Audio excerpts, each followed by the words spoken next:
Good day, grade 9s and grade 11s. So I need to upload part 2 of Apartheid South Africa. So I thought, okay, let's just get into it and get it done. So Apartheid South Africa, 1960 to 1994.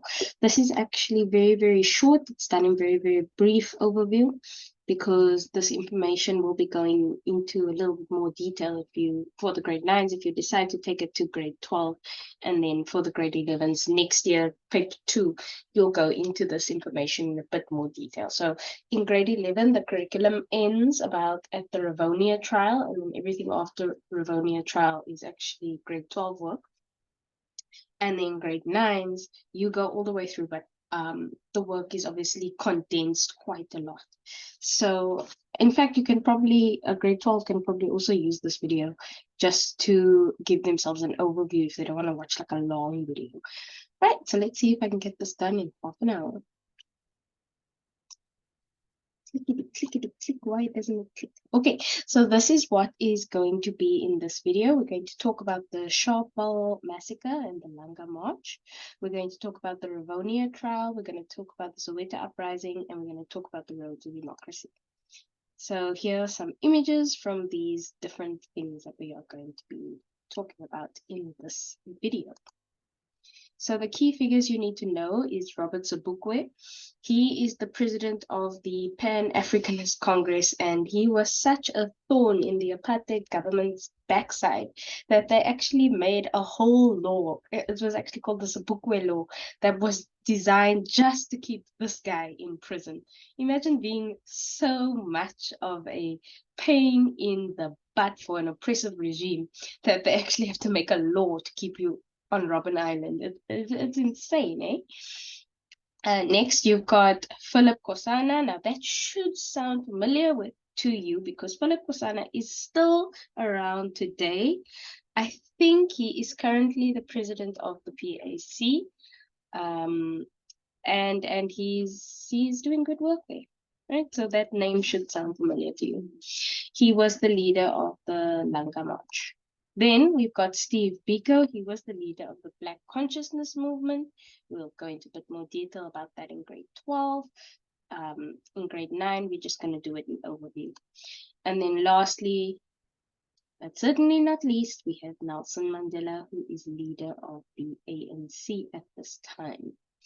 One thing that really struck me, one of my grade 12s was writing a Road to Democracy essay. And they ended it by saying, and therefore in 1994, Cyril Ramaphosa became president. And I realized at that point, this is why I teach history. Because if I don't teach these things, people are going to forget. And there's going to be a generation of people that are not going to know that Nelson Mandela became president, the first Black president in South Africa in 1994, not the current president, Cyril Ramaphosa. Okay, so let's go on. So firstly, we'll speak about the Sharpeville massacre and the Langa march. This is on the 21st of March, 1960 and the 30th of March, 1960. You see, we match in match. So you can see by the pictures and the images about violent marches. You can see people laying on the ground. You can see people with bicycles. So we know these marches don't necessarily end in the best of terms. Let's go and see what happens. So the Sharpeville massacre in the 1960s was a turning point in South African history because it marked the change from non-violent to violent protests. So up till this point, you will remember we did the Defiance campaign, Freedom Charter, Treason Trial. Now, those protests were largely non-violent by the people that were involved. And then sometimes the apartheid police would come and beat people up and then it became violent, but it wasn't a kind of violent resistance. That was not the idea. Now, after the Sharpeville massacre, many people realized that non-violent resistance just wasn't working and it was time to pick up their machine guns. What's that song that Jacob Zuma sang? Mshini wa. All right, so we've got the Pass Laws Act of 1952, which you would remember from the previous video.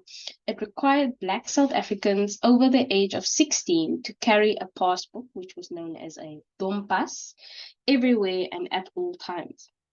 If you forgot to carry the dompas, if you misplaced it, if you got it stolen, you could be arrested and imprisoned. So there's a poem. I can't remember. Mbuyiseli, I think, or something like that, made the poem. It's called "Catching a Free Ride" or something like that, which speaks about this, where if you don't have your pass, you can go to jail. Every year, over 250,000 blacks were arrested under the pass laws. As a result, the dompas became the most hated symbol of apartheid. In December 1959, the ANC's annual conference was held in Durban during the city's anti-pass demonstrations, and they decided they're going to make a whole protest about this pass thing. This is the thing they're going to focus on. This is what they want to get rid of. And they toured the country. They told everybody, okay, 31st of March, we're having this big anti-pass campaign. You guys must all attend. And when we get there, we're going to end up burning the pass books and things like that. And so people were anticipating a Sharpeville march, a protest march against passes. But the ANC had a bit of a problem. So this was something I just did in overview with the Freedom Charter. I did it with my grade 11s. I didn't do it with my grade 9s. But basically what happened was that many people within the ANC were very upset with the way that the ANC was doing things. They didn't like the fact that the ANC declared themselves to be non-racial, and they wanted a more focus on the Africa for the Africans and Black rights and things like that. So a group of people actually broke away from the ANC and they formed their own group called the Pan-Africanist Congress that was more focused on Africa for the Africans, and that was led by Robert Sobukwe. Now, when the ANC was busy planning their anti-pass demonstrations, Robert Sobukwe had a meeting with his PAC members, and they decided, you know what, guys? ANC is planning theirs for the 31st of March. Let's one-up them. Let's plan ours for about 10 days before. Let's plan ours for the 21st of March, and then we'll do it first. Right? So the PAC organized their own anti-pass campaign on the 21st of March, 10 days before the ANC's march was to begin. They wanted all Black people to leave their passbooks at home and then march themselves to the police stations and say, we broke the law, please arrest us. The whole idea is we want to fill up the jails, show you it's a stupid law so that you can get rid of it.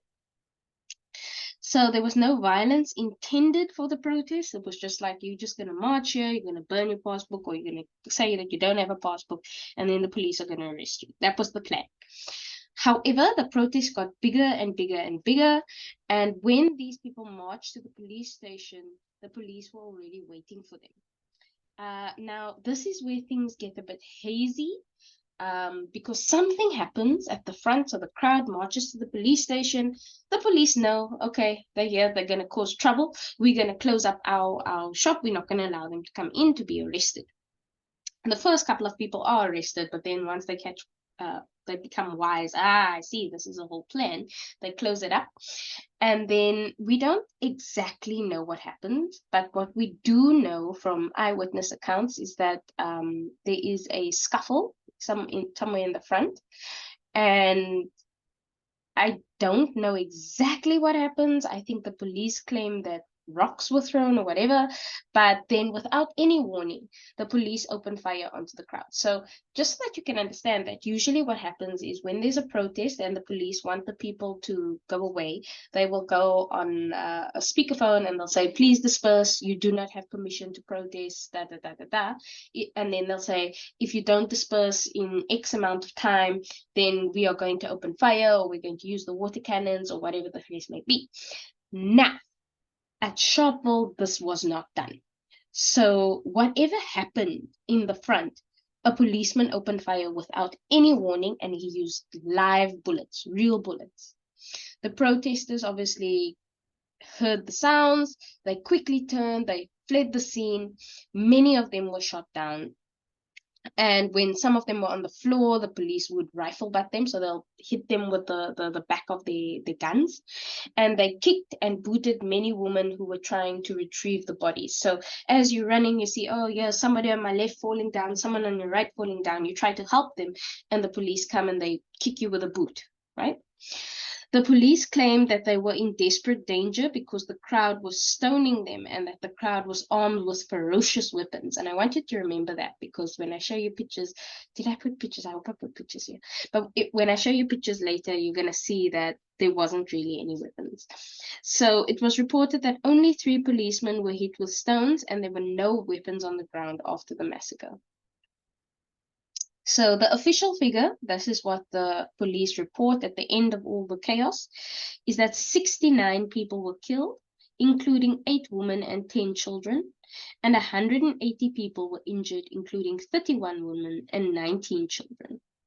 The police shot many in the back as they turned to flee, which caused some people to be permanently paralyzed. A state of emergency was declared in South Africa, and if you were alive during COVID, then you know what a state of emergency is. It basically means that the government can do whatever they want, really. People were not allowed to go outside their houses. There were curfews. You had to be back at home at this time, and the army would patrol and things like that. So a state of emergency was declared in South Africa, and more than 11,000 people were detained, and the PAC and the ANC, they were blamed for everything. So they say it's your fault that the Sharpeville massacre happened, so both of you are outlawed. And the ANC is like, well, we didn't even do anything, but they got outlawed as well. So at this point, the ANC and the PAC realized that they cannot work in public, because if you're a member of the ANC, you're going to be arrested. So they were forced to pull their operations underground, and both parties launched military wings of their organization. So you can think of it sort of like an army. Now, I cannot pronounce this word. So I know I've been teaching history many years, but every time they show me how to pronounce it, and every time I forget because I always do the wrong click. So in 1961, the PAC forms a group called POKU. Now that Q is a click, it's POKU, POKU, something like that. And that is the military wing of the PAC. And then Mkhonto Wesizwe, Spear of the Nation, is the military wing of the ANC. Why is this important? Because before this, the ANC and the PAC were organizing peaceful protests. Now they realize what happens when you protest peacefully. You get shot in the back, you get paralyzed, you get killed. So now it's time to fight fire with fire. All right, so it shows a turning point in this whole resistance movement in South Africa. Yes, I did include the pictures. Okay, so we've got source A. We've got a picture of people fleeing from the violence at Sharpeville. Now, I want you to remember earlier that they said that the people were carrying ferocious weapons. And I want you to look at this picture. What do you see? Anyone with weapons? No.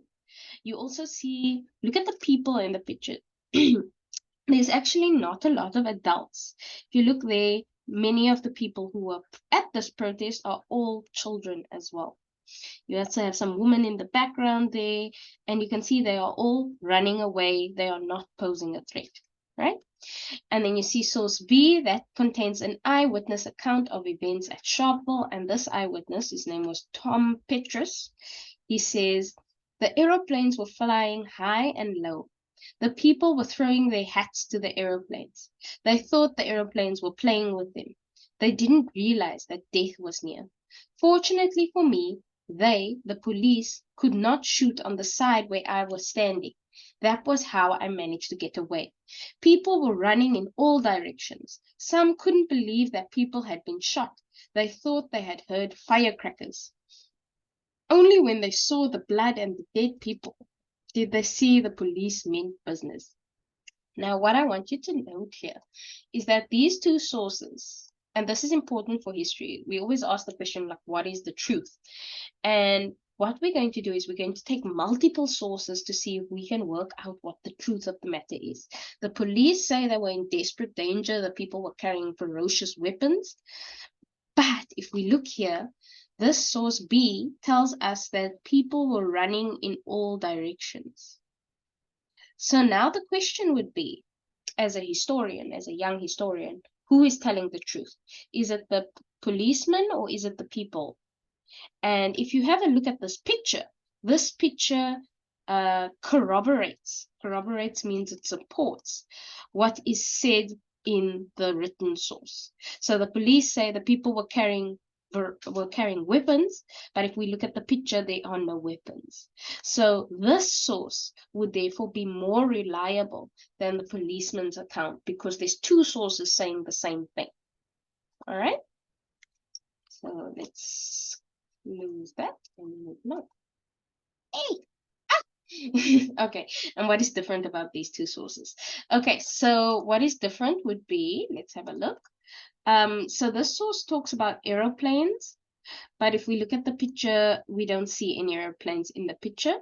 You can also see there's supposed to be blood and dead people, but we cannot see them in this particular picture. There are other pictures where you can see them though. All right, so this is a more advanced skill, but it's good for you to know how to do it because when you get to grade 10, you're going to be expected to know how to do it. And then with the grade 11s, you guys know, you know. Okay. All right, so the Langa March is nice and short. It's basically it was organized after the Sharpeville massacre, after the state of emergency was planned, and after the ANC and the PSC went underground. On the 30th of March, so that is 9 days later, Philip Kosana in Cape Town leads a Pan-Africanist Congress march of about 30,000 to 50,000 protesters from Langa and Nyanga to the police headquarters in Caledon Square. The protesters offered themselves up for arrest for not carrying their passes, and given that this is only 9 days after Sharpeville, the police didn't know what to do. Because everyone knows what happens at Sharpeville, and everyone knows that it had devastating consequences for the apartheid government as well, because the rest of the world was now looking at them and saying, what are you doing? You're busy killing innocent protesters. You guys need to get rid of your apartheid policy. So now they've got these peaceful protesters, 50,000 of them perhaps, trying to do the same thing. And the police are at the point where they're like, oh, what do we do? So they chose to be sneaky. And what they did is they called Philip Kosana, who was leading the march, and they said, come here. Tell you what, Philip, we will let you meet the Minister of Police, but in return, you need to let everybody turn around and go home. So Philip Kosana, obviously wanting to avoid any drama, any fights like what happened with Sharpeville, avoid any death, he tells everybody to go home. And then when he comes to the police to see if they're going to fulfill their promise, you can guess what happened. My grade 9s, and I told them that, they instantly guessed. And they're like, oh, they arrested him. Yeah, they arrested him. So Philip Kosana was arrested, and he was charged with incitement. So incitement means he's making people want to do violent things. He was able to pay his bail, and then while he was on bail, he immediately left the country and he went into exile. We know what happens to people in apartheid jails, and it definitely isn't anything good. All right. So he decided then to leave the country. And this march is seen by many as a turning point. So the Langa March kind of follows on from the success, I don't like using the word success, but it follows on from what happened during the Sharpeville March. And these two marches together is why the apartheid police start responding more brutally to people going forward. They actually become very, very abusive. They start torturing people. They start keeping people in prison for long, long, long time without charging them of any crime. They basically up the ante with their cruelty towards people from this point forward.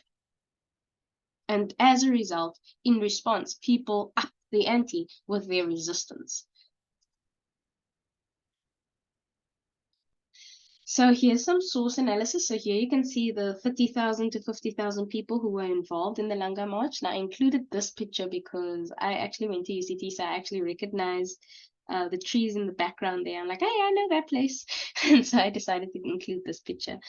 But you can see how many people were involved with the Langa March. And you can see Philip Kosana in the front as the leader. Some people asked me why we did not just refuse to move out of Cape Town until the minister met us. And my response has always been that would have caused the untold violence and the death of many innocent lives in the heart of Cape Town. Obviously, the government would have acted with maximum force to bring order to the city.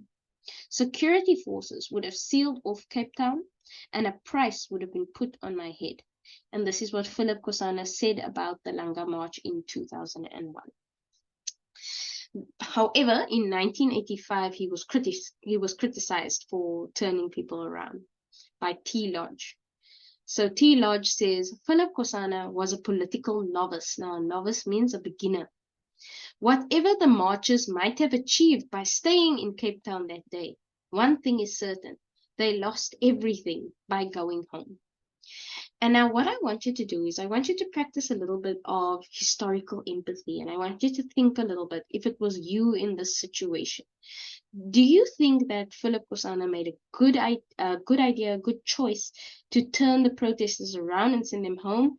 Or do you think it was a bad idea? They should have stayed, they should have stood their ground, and then maybe they would have made a difference. So it's just something I want you to think about. Obviously, history, the ink is dry. We can't change it, but it is useful to think about how do these things sort of affect us, and how do we think about these things now that we have the benefit of hindsight. We can go back and we can see, right? So what is the same about these two sources once again, and then what is different about these two sources? So both sources say that people are in Cape Town. So you see Cape Town there, Cape Town there. And then this one says they they didn't want people to leave, right? That one says they didn't want people to leave, and this thing says they lost everything by going home. So this one says that if the people leave, it would have ended in tears. That's why he chose to let the people go. And this thing, you should have stayed. All right.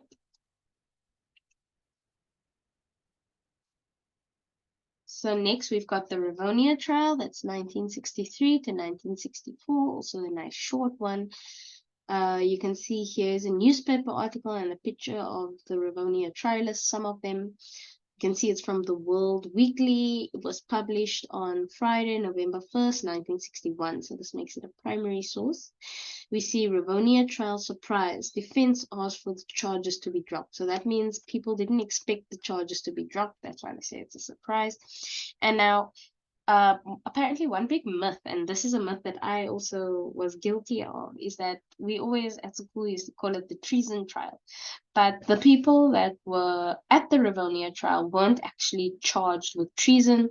They were charged with, I think, destruction of property, and they were charged with incitement, but they weren't charged with treason.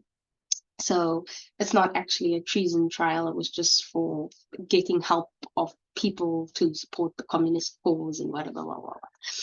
Anyway, just interesting facts that you don't need. Useless facts.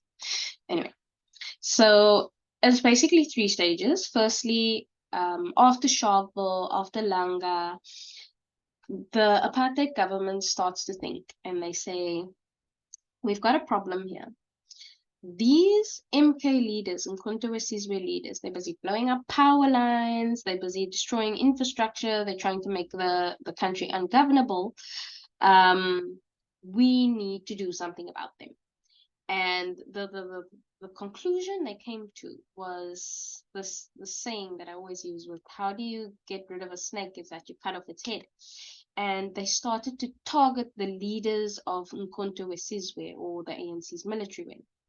They used a farm called Lily's Leaf as a hiding place and a shelter. And in 1963, the farm was raided and the MK leaders were arrested. Now, due to a act that, what was that act called? It was called the Unlawful Organizations Act, I think, or something like that. I'm wrong. Anyway, I can't remember what it's called. But they could be held without charge for 90 days, which means you could be arrested and not be found guilty of anything. They just arrest you just because And when that 90 days were up, they could just arrest you again and keep you for another 90 days. And they used this period of time. They didn't let people have trial. They kept the people in solitary confinement, which means they were kept alone. They weren't allowed to talk to other people. And they were also psychologically and physically tortured. And at the trial, when it eventually came time for the trial to begin, there were 11 people accused, including Nelson Mandela, and they were charged with sabotage. 8 of the 11 accused were sentenced to life in prison, and the other 3 were found not guilty. Now, that is very much simplified, but the other 3 were found not guilty, and then they left the country or they went into exile.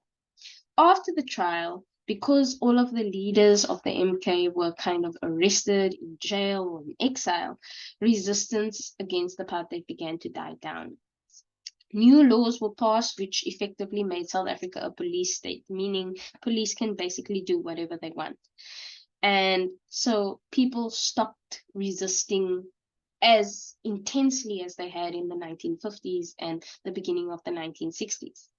It was only in the 1970s again that we had a new movement called Black consciousness beginning to emerge to challenge the apartheid government. So here we can see the Rivonia Trialists. We've got Nelson Mandela, who was accused number 1, Walter Sisulu, number 2, Dennis Goldberg, number 3, Govan Mbeki, number 4, Ahmed Kathrada, number 5, Lionel Bernstein. So Lionel Bernstein, you see, is in bold. That's because he was one of the people that got off. He was accused number 6. Raymond Mahlaba, he was number 7. James Cantor, he was another one that got off. He was accused number 8. Elias Motsoaledi, he was accused number 9. Andrew Malangeni was accused number 10. And Bob Heppel was another one that got off. He was accused number 11. So you can see some newspaper articles from the time. You can see Rivonia men flown in secret to Robben Island. And I asked the question, why do they do it secretly? Now, you need to keep in mind that many of these Rivonia Trialists were very, very popular leaders of the ANC, of the PAC, of the SACP. So when the apartheid government now needs to deal with them, they don't want people to know about what they are doing with them. That's why they are secretly flown to Robben Island. In fact, Nelson Mandela, you'll see that there's very, very few pictures of him because the apartheid government didn't allow people to publish pictures of him because he was sort of the face of the resistance. Then you have the World Weekly. That's the one that was in the beginning. And then you can see the 50th anniversary of the Rivonia Trial. I think that was in 2013. With the remaining Rivonia Trialists, which was Ahmed Kathrada, Andrew Mlangeni, Nelson Mandela, and Dennis Goldberg. So all of them have now passed away. I think the most recent one that passed away was Andrew Mlangeni. But the one that I remember is Ahmed Kathrada. I think that was about 4 or 5 years ago that he passed away. Right, so here's a thought bubble. I remember that Nelson Mandela and all of them were charged with sabotage. They were charged with trying to undermine the state, trying to break the law and things like that. So a question I'd like to leave with you is that what is legal is not always what is right. Can you critically discuss this statement in regard to what happened to the Rivonia Trialists? So do you think their methods, like the military wing and all of that, was that the right thing to do? Because they were going against the banning order on the ANC and the PAC. They were going against the apartheid rules and laws. So, and even if you look at the Rivonia trial, these people got charged with sabotage and all of that just for fighting for their freedom. So it's just something to think about.